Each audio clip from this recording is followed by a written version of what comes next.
The budget was, to put it mildly, a huge disappointment. In fact, to many people I've been speaking to, stunned is the only word I could describe it. In a budget of billions in extra spending, Fianna Fáil and Fine Gael and independent TDs haven't just managed to deliver nothing for workers and families, you've actually managed to make them worse off.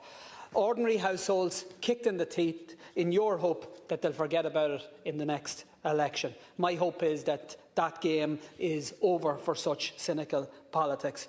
On justice and migration, the areas I cover, the budget suggests that the well-versed failures will continue.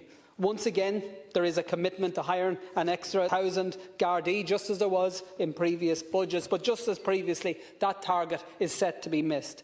750 recruits from Templemore in 2023, just 631 recruits last year, and the numbers are unlikely to be much higher this year.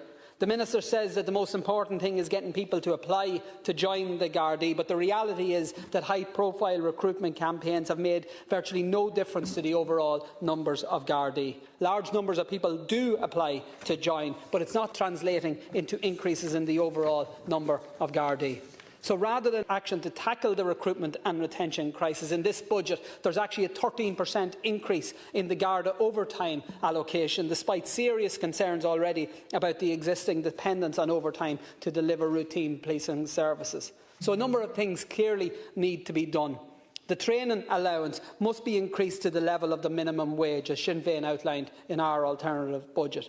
The capacity of the Garda Training College has to be increased. And then there has to be an improvement in pay progression, and long services incentives have to be looked at.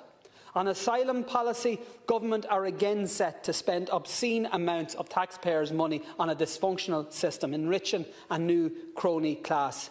The Irish people are facing heavy financial implications because of government failures and decisions, the high costs associated with the delays in processing and the chaos in the system, the failure to end or even tackle profiteering, and the government's decision to sign up to the EU Asylum and Migration Pact, and of course the decision to support the extension of the Temporary Protection Directive.